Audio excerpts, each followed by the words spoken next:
uma das semanas mais explosivas para a organização criminosa que tentou dar um golpe e destruir a democracia no Brasil. Jair Bolsonaro e sua gangue acabaram indiciados com detalhes inéditos e muito graves da tramóia feita para impedir que Lula assumisse a presidência, mesmo depois de eleito. Podendo ficar inelegível por mais 30 anos, o ex-presidente foi indiciado com mais 36 criminosos e agora Alexandre de Moraes tem em suas mãos todas as provas colhidas pela PF, que será enviada para análise da Procuradoria-Geral da República. Possivelmente, Gonê irá devolver sua análise conectando aos demais inquéritos, ligando toda a teoria de crimes da família miliciana que tomou de assalto o comando do Brasil em 2018. A fantasiosa lei para anistiar os golpistas está completamente descartada e Arthur Lira está pressionado para arquivar o projeto de lei ilegal que os passadores de pano articulavam em Brasília. Veja esse resumo semanal de notícias preparado pela Mídia Ninja, com especial atenção para você que quer ficar por dentro de cada detalhe. Inscreva-se no canal e ative as notificações para receber as notícias da política brasileira. A Polícia Federal deflagrou uma operação contra uma organização criminosa que teria planejado assassinar Lula e Alckmin durante a tentativa de golpe de Estado de Jair Bolsonaro em 2022. Segundo a PF, ainda estavam nos planos a prisão e execução de um ministro do Supremo Tribunal Federal. A operação, intitulada Contragolpe, foi autorizada no âmbito do inquérito que apura a tentativa de golpe de Estado e a sequência de atos antidemocráticos promovidos ao longo do processo eleitoral de 2022 e que culminaram nos atos terroristas de 8 de janeiro de 2023. Há uma expectativa de que esse inquérito seja finalizado ainda este ano. Na operação da PF de hoje, 5 pessoas foram presas com autorização do Supremo. Os militares faziam parte do grupo chamado de Kids Pretos, uma espécie de forças de operação policial. Um deles, o general Mário Fernandes, foi secretário executivo da Secretaria-Geral da Presidência da República em 2022. Depois, foi também assessor parlamentar do deputado e ex-ministro da Saúde Eduardo Pazuello. Pelo menos mais 3 nomes já foram confirmados: o tenente-coronel Hélio Ferreira Lima, o major Rodrigo Bezerra Azevedo e o major Rafael Martins de Oliveira, além do policial federal Vladimir Matos Soares. Ou seja, um militar que trabalhava diretamente na Secretaria-Geral da Presidência de Bolsonaro encabeçava o grupo, tornando as descobertas de hoje gravíssimas.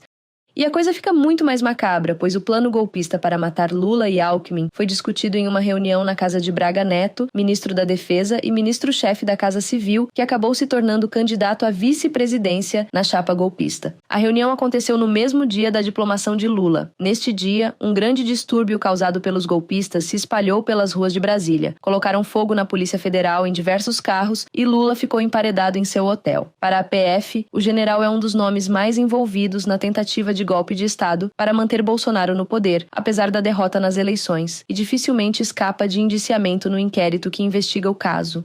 O Exército confirmou que mandados foram cumpridos em Goiânia e no Rio de Janeiro e que 4 militares foram presos hoje. A corporação afirmou que o Exército brasileiro segue prestando apoio às investigações em curso, bem como aos militares envolvidos e seus familiares. A PF chegou aos alvos desta terça a analisar dados desses militares já investigados no inquérito. Parte dos indícios veio de material que já tinha sido deletado de aparelhos do coronel Mauro Cid. Outra parte, ainda maior, veio dos aparelhos celulares de outros militares.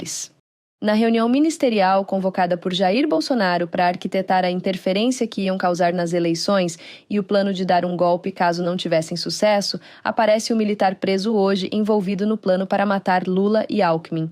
Veja o que ele disse. Eles têm sido muito ágeis, muito hábeis, melhor dizendo, em trocar espaço por tempo.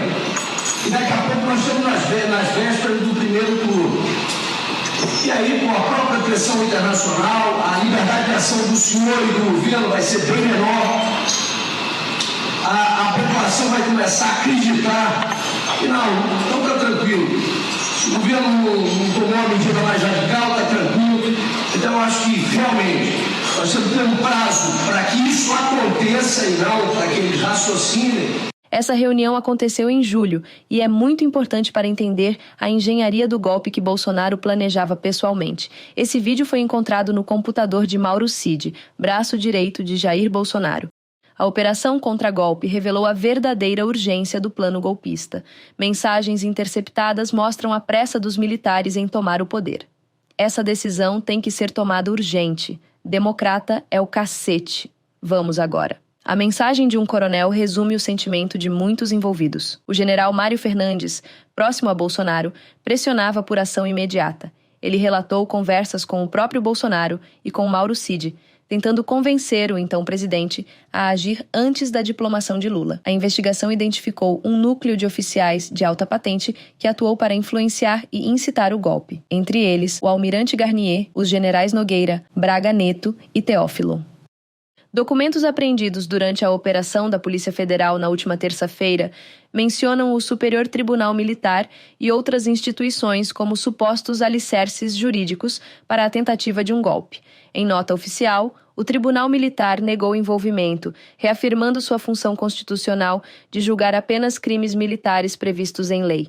O ministro da Defesa, José Múcio, declarou que os militares presos não representam as Forças Armadas. Os investigadores da Polícia Federal afirmam que os militares escalados por Jair Bolsonaro para assassinar Lula, Alckmin e o ministro Alexandre de Moraes usaram táticas avançadas de guerra e planejavam matar Lula envenenado. Um documento obtido pela Polícia Federal nos aparelhos de Cid e outros militares presos detalham que eles avaliavam o uso de envenenamento ou produtos químicos para causar um colapso orgânico. Dia 15 de dezembro de 2022 era a data marcada para prender e até executar o ministro Alexandre de Moraes. Em paralelo a isso, Cid negociava com militares o termo de uma minuta que Jair Bolsonaro editava pessoalmente, decretando o golpe. A casa caiu e a Polícia Federal indiciou o ex-presidente Jair Bolsonaro e outras 36 pessoas pelos crimes de tentativa de golpe de Estado, tentativa de abolição do Estado Democrático de Direito e organização criminosa. Entre os indiciados estão nomes de destaque, como os ex-ministros da Defesa Braga Neto, Augusto Heleno e Paulo Sérgio Nogueira, o ex-deputado Valdemar Costa Neto e o ex-diretor-geral da ABIN, Alexandre Ramagem. De acordo com a PF, foi identificado uma organização criminosa que atuou de forma coordenada em 2022, na tentativa de manutenção do então presidente da República no poder. Segundo eles, as provas foram obtidas por meio de diversas diligências policiais realizadas ao longo de quase 2 anos, com base em quebra de sigilos telefônico, bancário, fiscal, delação premiada, buscas e apreensões, entre outras medidas autorizadas pelo Poder Judiciário. Jair Bolsonaro era o mentor do golpe planejado para impedir que Lula assumisse o cargo da presidência da República. Com os fatos revelados hoje, não resta dúvida que toda a organização criminosa que planejou extinguir a democracia no Brasil funcionava sob a batuta de um líder. Se torna cada vez mais escandaloso ele permanecer em liberdade se articulando politicamente e falando abobrinhas por aí. Além de seu histórico miliciano e corrupto que precede sua passagem pela presidência, enquanto esteve no poder máximo executivo do nosso país, sabotou as instituições e usou o Estado para tentar instaurar uma ditadura. Todos os fatos estão conectados nesse golpe. Os discursos desacreditando a legitimidade das urnas, nomeando milhares de militares para cargos de confiança, a espionagem dos seus opositores através do uso ilegal da ABIN, o roubo das joias para fazer caixa e fugir caso tudo desse errado, e o gabinete do ódio promovendo desinformação e mobilizando uma legião de pessoas radicalizadas. O líder da organização criminosa deve ser preso imediatamente. A Polícia Federal concluiu no relatório que Bolsonaro é o líder e responsável pela organização criminosa. Segundo eles, o ex-presidente organizou o plano para continuar na presidência, após sua derrota nas urnas, e que o objetivo era manter Bolsonaro no poder. Ele passou por todos os núcleos apontados na investigação. Núcleo de desinformação e ataques ao sistema eleitoral. Núcleo responsável por incitar militares a aderirem ao golpe de Estado. Núcleo jurídico, operacional de apoio às ações golpistas, de inteligência paralela e núcleo operacional para cumprimento de medidas coercitivas. Essa é a 3ª vez que o golpista é indiciado. Bolsonaro é alvo da investigação sobre a apropriação indevida das joias sauditas e sobre um esquema de falsificação de cartões de vacina. Apesar de Bolsonaro ser apontado como o grande líder, seus aliados também tiveram papéis cruciais dentro da organização criminosa. Mauro Cid é apontado como operador de Bolsonaro, quem colocava a mão em todos os núcleos para blindar o líder, integrando o núcleo duro, ou seja, quem transitava e influenciava os demais núcleos, consta Augusto Heleno e Braga Neto. Inclusive, de acordo com a Polícia Federal, foi na casa dele que ocorreu uma reunião em novembro de 2022, onde os criminosos teriam tramado todo o plano e o assassinato das autoridades. Já Ramagem estaria ligado ao Núcleo de Inteligência Paralela, repassando informações importantes coletadas na ABIN paralela ao núcleo responsável por espalhar fake news contra as urnas.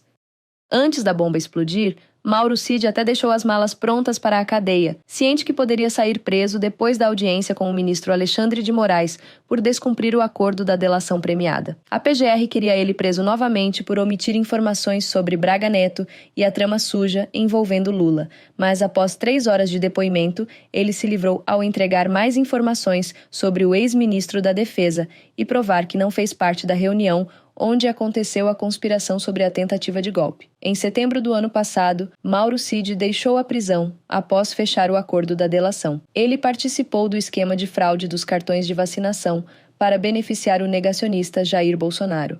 A Procuradoria-Geral da República deve iniciar a análise dos indiciamentos do inelegível ex-presidente Jair Bolsonaro e de outras 36 pessoas a partir da próxima semana.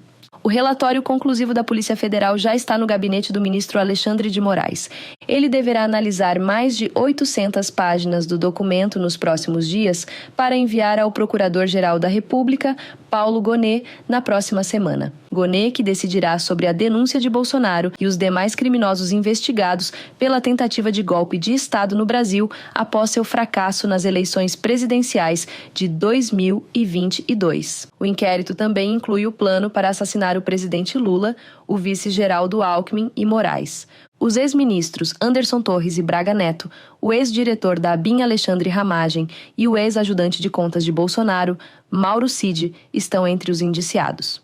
A grave trama golpista de Jair Bolsonaro pode deixá-lo atrás das grades por 28 anos. A pena máxima do crime de tentativa de golpe de Estado é de 12 anos. A de tentativa de abolição do Estado de Direito soma mais 8 anos e a de organização criminosa é de 8 anos. Além disso, ele continuaria inelegível por mais 30 anos, até 2061. Com o sonho da anistia bem longe, até o momento, o ex-presidente não pode disputar as eleições até 2030. Com o inquérito que indicia o ex-presidente e seus aliados criminosos por golpe de Estado e abolição violenta do Estado Democrático de Direito, Paulo Gonet terá 15 dias para decidir se eles serão denunciados ao Supremo pelas graves acusações. Devido ao recesso de fim de ano na Corte, com início no dia 19 de dezembro e término em 1º de fevereiro de 2025, a expectativa é de que o julgamento ocorra somente no ano que vem. Na próxima semana, novos fatos continuarão a surgir e esse processo ainda tem algumas etapas importantes, até chegar num julgamento. No canal da Mídia Ninja você fica por dentro de tudo e não perde nenhum detalhe.